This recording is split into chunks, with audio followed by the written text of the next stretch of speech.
Tasavvur qiling, urush boshlanishiga bir lahza qolgan. Osmon jim, radarlar ishlayapti, qo'mondonlar buyruq kutmoqda, lekin shu payt dunyodagi faqat bitta tizim hammasini to'xtatib qo'yadi.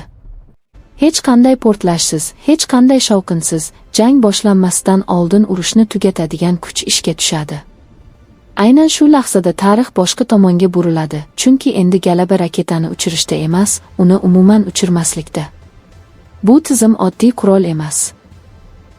U dushmanni yo'q qilishga emas, qaror qabul qilish imkonini olib qo'yishga qaratilgan. Qarshi tomon hali nima bo'layotganini tushunishga ulgurmasdan, uning barcha rejalari ma'nosiz bo'lib qoladi. Samolyotlar havoga ko'tarilmaydi, raketalar uchmaydi, buyruqlar bekor qilinadi.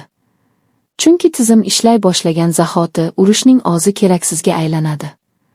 Eng hayratlanarlisi shundaki, bu tizim ko'rinmaydi.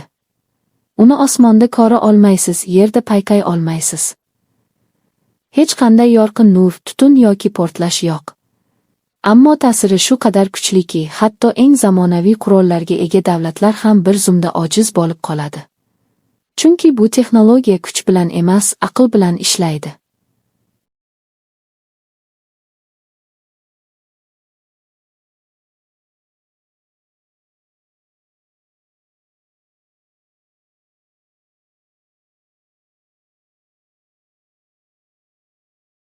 U harbiy doktrinalarni tubdan o'zgartirdi.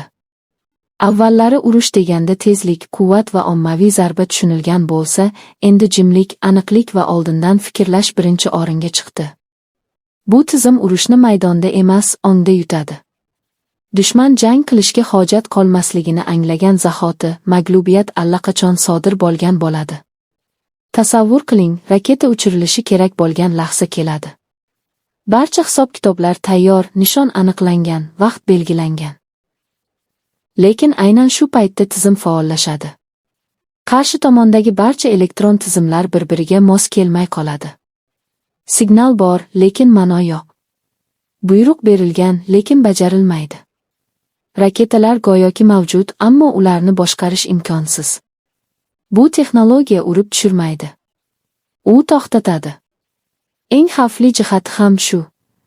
Chunki urib tushirilgan raketa baribir uchgan bo'ladi, xavf allaqachon yuzaga keladi. Ammo bu tizim bilan xavf tugilishidan oldin yo'q qilinadi. Urush hali boshlanmagan bo'ladi, lekin allaqachon yakunlangan bo'ladi.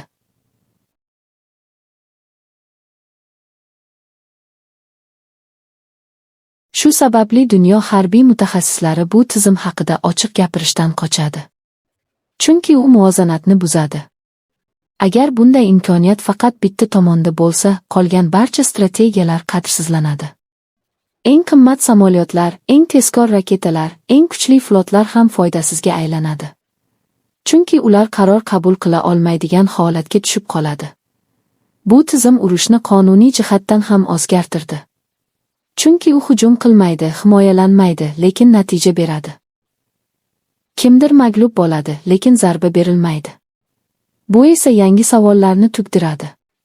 Agar urushsiz mag'lubiyat bo'lsa, bu urush hisoblanadimi? Agar portlashsiz yutish mumkin bo'lsa, kelajakda qurollarga ehtiyoj qoladimi? Eng qiziq tomoni shundaki, bu tizim haqida raqiblar biladi. Ular uning mavjudligini tan oladi. Lekin qarshi yechim topa olmaydi.